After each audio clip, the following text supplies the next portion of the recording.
Salve, salve, salve, salve, rapaziada, tudo certo com vocês? Como vocês estão? Rapaziada, por essa, acho que dá pra dizer que a gente não contava, né? Informação lá do pessoal da Itatiaia, de Belo Horizonte, que o Clube Atlético Mineiro, depois de perder o título da Copa do Brasil pro Flamengo, vem com o time titular para enfrentar o Atlético nesse jogo atrasado do Campeonato Brasileiro. Muita gente estava imaginando que pela proximidade da final da Libertadores contra o Botafogo, o Galo ia preservar seus principais jogadores para aí sim ter força máxima e ter toda a dedicação possível ao jogo da Libertadores. Assim, óbvio que pegar o Galo reserva é muito melhor do que pegar o Galo titular. Mas eu acho importante a gente repercutir algumas situações nesse cenário. Primeiro de tudo, foco. É muito claro que o foco do Atlético Mineiro, depois ainda mais de perder um título da Copa do Brasil, esse foco ele vai estar na final da Libertadores. Os jogadores eles vão estar claramente com a cabeça na final da Libertadores. A gente vivenciou algumas vezes chegar à final de competições e ver o desempenho pré-final do Atlético cair. Eu lembro que principalmente em 2022, quando a gente bate a final da Libertadores, existe uma dúvida muito grande, existe um questionamento muito grande de como um time que bate final de Libertadores tem uma queda de desempenho tão significativa. A gente perde pontos para Avaí, a gente perde pontos para Cuiabá, a gente perde pontos para times da parte de baixo da tabela naquela temporada que a gente ficou na parte de cima basicamente a temporada inteira. Então, no final das contas, o sentimento é que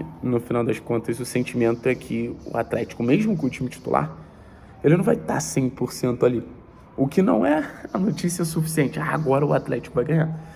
Eu acho que nem se o Atlético Mineiro viesse com reservas, a gente falaria com toda a certeza do mundo. Puta, o Atlético vai ganhar. Mas é um sentimento que nossas chances aumentam. Se mentalmente o Galo não estiver focado ali. E, cara, posso assim, garantir pra vocês, tô aqui em Belo Horizonte, só falam de final de Libertadores, só falam de final de Libertadores, só falam de final de Libertadores. Quando você chega numa final de Libertadores, é impossível você não ter esse foco, né? Ainda mais depois de perder uma final, né? Que fica aquela sensação. Um ano que poderia ser um ano de título vira um ano que pode ser um ano que o Galo não conquista nada. Outro ponto. Os jogadores do Galo não vão botar o pé em todas as divididas de uma maneira que corra algum risco de ficar fora de final de Libertadores, né? O próprio Galo tem um caso recente muito significativo, que foi o fato do Galo ele ter se ferrado, né? Ou um jogador do Galo ter se ferrado, no caso do Arana, que ia naturalmente para a Copa do Mundo e acabou jogando um jogo de Campeonato Brasileiro, machucou e acabou não sendo convocado, ficou um grande tempo fora. Então acho que, assim, para um jogo que a gente vem fazendo, jogos pegados, jogos disputados, o jogo contra o São Paulo foi um jogo pegadíssimo. Acho que o Galo vai tirar o pé em muitas situações. Thiago, isso vai ser o suficiente?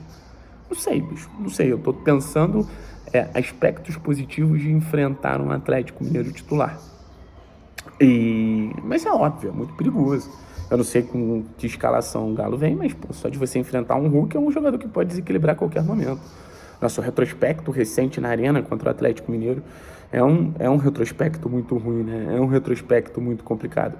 Mas, de alguma maneira, eu acho que o Atlético ele pode se sentir mais confortável jogando contra os titulares do Galo do que contra os reservas. Por quê? Porque para mim fica muito claro que com o Lúcio, os momentos que a gente melhor desempenhou, e vamos tirar Cruzeiro, que é um jogo muito particular, pela expulsão no começo e tudo mais, os jogos que eu vi o Atlético desempenhando melhor, São Paulo, Flamengo, cara, o próprio Fluminense, foram jogos que o Atlético jogou com uma postura reativa. E quando você vai jogar contra o Galo, que é um time naturalmente melhor que o seu, o que isso gera? Eu sugiro que você jogue com uma postura reativa também, bicho. Isso gera com que você jogue com uma postura diferente também.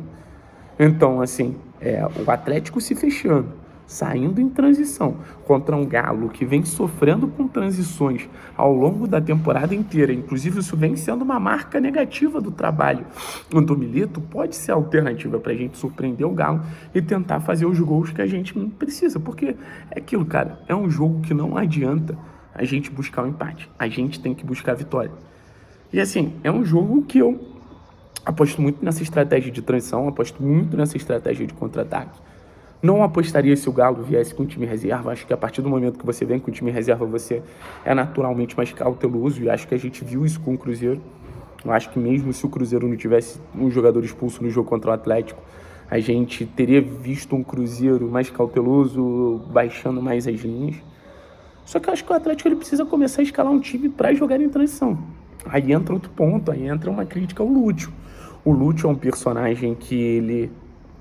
O Lúcio é um personagem que ele ainda insiste em algumas peças que eu não vejo o porquê, não vejo como essas peças vão dar o retorno que a gente precisa nesse momento. Por exemplo, a insistência no Pablo. Se você quer ter um jogo de transição, se você quer ter um jogo rápido, se você quer ter um jogo de alternativas, de sair rápido da defesa e chegar no ataque, acho que você precisa ter um atacante de mais velocidade. Quem é esse atacante hoje? Para mim fica muito claro que esse atacante é o Emerson.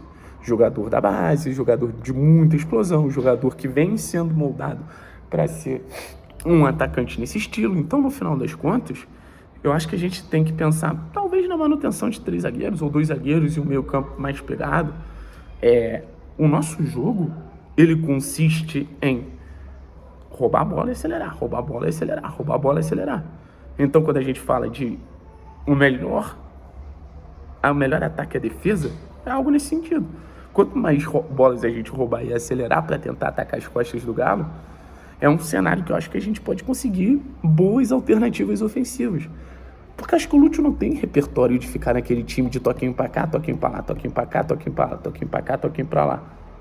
Eu acho que esse repertório, ele é totalmente inconsistente dentro do que ele oferece, né? Se fosse com o Varini, com certeza. Se fosse com o Varini, eu acredito que a gente estaria vendo, um Atlético jogando um futebol muito melhor, com muito mais alternativas. E vamos chamar de viúva do Varini, né? Mas no final das contas, não é por aí. Mas enfim, rapaziada, enfrentar o Galo titular nunca é uma boa, né? Nunca é uma boa. Mas assim, se o Atlético quiser demonstrar alguma reação para sair dessa situação, é o jogo perfeito, né? É o jogo perfeito que consiste em dar ânimo, dar moral. Eu ainda acho que a gente está muito nessa situação por causa de moral baixa. Acho que a gente está muito nessa situação por causa de pouca capacidade de reagir a qualquer momento de adversidade, assim. Eu acho que o Atlético, ele derrete nos momentos de adversidade. Acho que o Atlético, ele virou um flan em momentos de adversidade, sabe? Ele virou um flan em momentos de adversidade. Então, no final das contas, eu acho que no final das contas a gente precisa ter um pouquinho mais de resistência para esses momentos, porque quando você joga com o Galo é natural que esses momentos de adversidade cheguem. Quando você joga contra o Galo é natural que esses momentos de dificuldade cheguem. É um jogo muito mais pró-Galo, né? A gente fala em jogos equilibrados, mas é um jogo muito mais pró-Galo. Enfim, rapaziada, é basicamente isso. Voltando para o Rio de Janeiro nesse momento, enquanto vocês estão vendo esse vídeo. Vamos ver o que acontece no sábado, né? Se Deus quiser, uma vitóriazinha aí. Se Deus quiser.